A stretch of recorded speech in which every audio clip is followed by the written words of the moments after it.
Do you want to hit that next level of success? Well, guess what? It's not going to happen by sitting back and hoping for the best.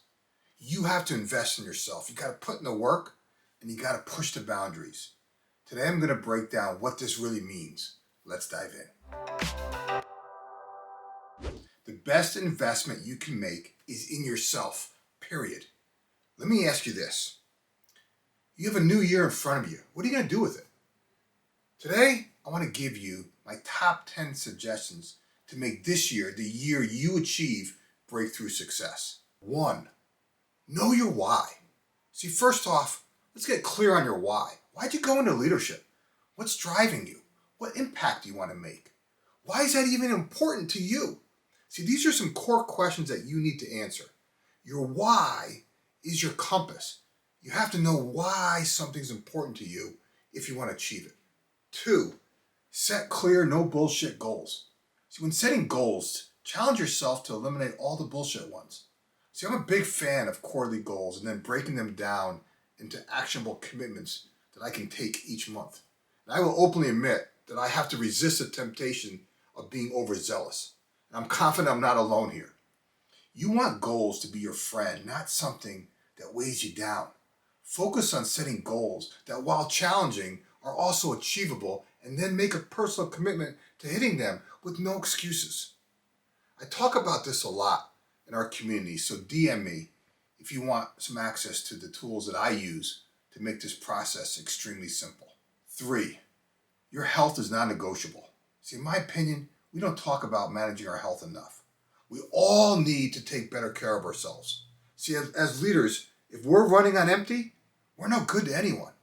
You need to figure out what this means to you and then make a conscious and serious commitment to improving your health this year. It's the foundation of everything that we do as leaders. 4, learn like you're starving. Right? See, the one thing I tell everyone I interacted with is this. You need to keep learning and keep evolving. And you got to approach this like you're starving for information. Become a better student this year. The exact form doesn't matter. What matters is you do whatever it takes to become more educated. If you're not learning, you're falling behind. Today, there is absolutely no excuses for not learning. Why do I say that? Because there's so many resources available that can shorten your journey. My advice, leverage them all. 5, seek brutally honest feedback.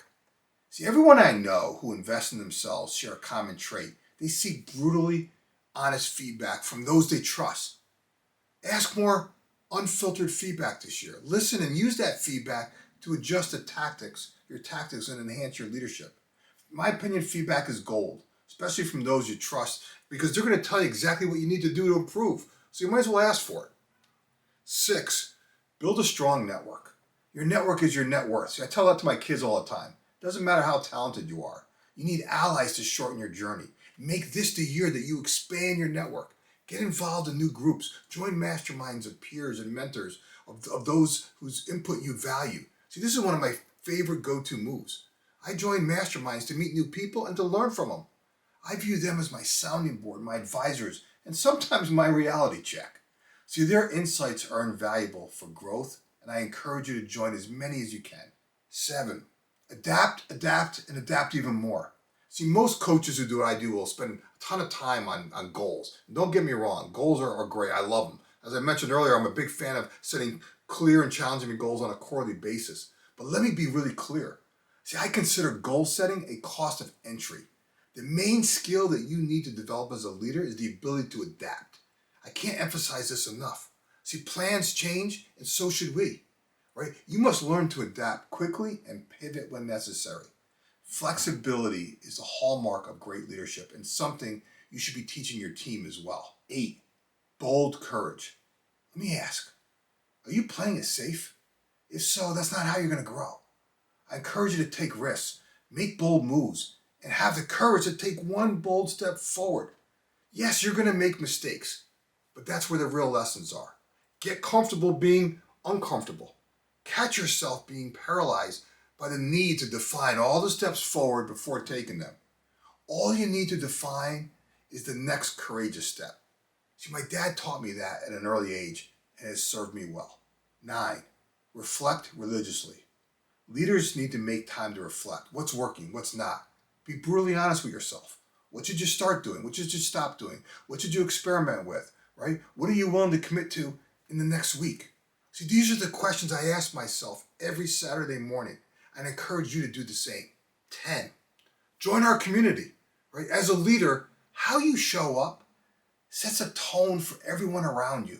And I encourage you to lead in a way that makes others want to step up their game too. If you want to get out of the weeds, get your team to step up, and be the leader others want to follow you, I invite you to join the LXU community. We're a group of leaders who are all about action, growth, and impact. We're in the trenches together, sharing strategies, backing each other up, and pushing the limits. I included a link in the description if you want to champion growth this year and make a meaningful difference. Okay, if you like what I shared today, do me a favor. Give it a thumbs up, drop a comment below related to your business, and of course subscribe, because each week I'm sharing content to help you and your team embrace change, focus your efforts, and accelerate results. Remember this, you're just one idea away. We'll talk to you soon.